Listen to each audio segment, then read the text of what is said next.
Hey, what's going on, everyone? Slender here. And for anybody that is interested in making a whole set or maybe just a couple of the Leeching Runeglass gems, this video is for you. I found the farming spot for all the materials. So if you're trying to figure out where to get these stone glyphs and what drops what, you found the right video. And let's get right into it.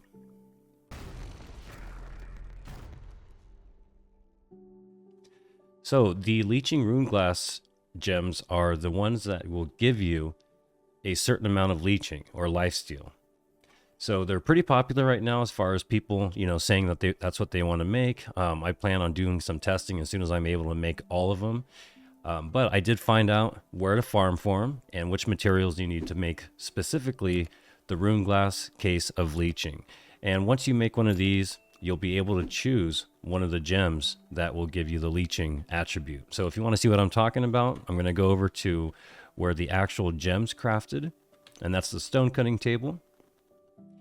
And each type of gem, like emerald, jasper, they can all have a leeching version, which is going to give you 12%, or this one's the diamond, so it's going to give you extra damage. But basically, the leeching portion of it is you gain 3% of your damage as health. Unless you put it on your armor, then you get the other version, which is the ward, and that's going to give you 1% of your damage as health. And I'm pretty sure these stack, so that's what I'm in the process of doing, is getting a whole set of these and then, doing some testing. But to make those, first you have to make the Leeching Runeglass case. Leeching Runeglass case. And that is all the way down here. And the two unique things that you're going to need are the two different glyph stones. One of them is the food glyph stone, and one of them is the gift glyph stone, and you need 5 of each to make one. You also need charged sand, sulfur, and then some ancient glob of ectoplasm, and those are all basic. You know where to get those. If you don't know where to get all this stuff, check my video, my guide on making the Runeglass gems, and I go through step by step how to craft it from start to finish. But this video is just showing where you get these two items so that you can craft and farm a bunch of these and make a whole set. And these, again, are the food glyph stones and the gift glyph stones, and they each drop in very specific places. And I'm going to show you guys that right now. Now, you can find out where these each drop by just checking the New World database. And I have searched, or I have typed in already, the gift glyph stone, and those drop in Hermopolis. And you can tell because every single page of the, where they're gathered from, what drops them, there's only one zone listed, and it's Hermopolis. So that's the only place that these drop.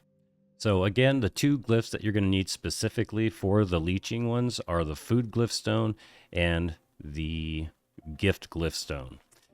I farmed these with my friend Serpent on the PTR. He's been helping me, farm different things, to test different things.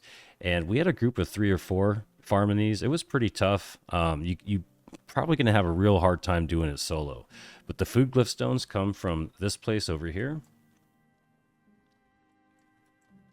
And it's called Castrum Victualis. And Castrum Victualis, like I said, you can solo it kind of if you do really smart pulls and take your time.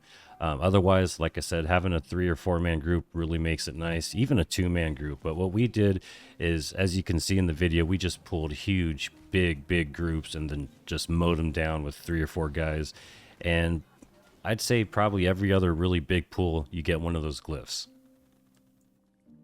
Now, the gift glyph is kind of hard. I haven't really been having much luck getting those to drop. I do have 5 of them now, but they definitely don't drop as much as they do over there at the Castrum Victualis place, probably just because there's more mobs over there. But the gift ones, they drop over here at Hermopolis, which is really close to the capital city. And same thing, you just loot them from the chests, you loot them from the mobs, just kill everything in your path, and loot, rinse and repeat, and you'll eventually get enough to make a gem, just like I've got. And then again, the other 2 materials you're going to need are the ectoplasm, and I made a video on crafting these, so if you want to know where to farm those, check out the video. And we're going to go ahead and craft a leeching one. So it's going to take 10 charged sand, 4 sulfur, and 5 of each one of those glyphs, and then 3 ancient glob of ectoplasm. And we're going to go ahead and craft that. And then we're going to take it over the stone cutting table. and I don't believe you get any chance to craft an additional one, so it doesn't matter whether you wear your stone cutting stuff or not. So these are the materials you're going to need to craft it. You can pick whatever ruby, or I'm sorry, whatever gem you want, and then of course the rune glass case that you made, 2 pure solvent and 1 gold ingot.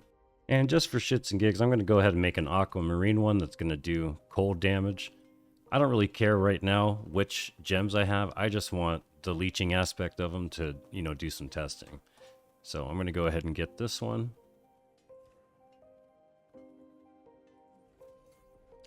And I'm going to go ahead and put it on my great sword.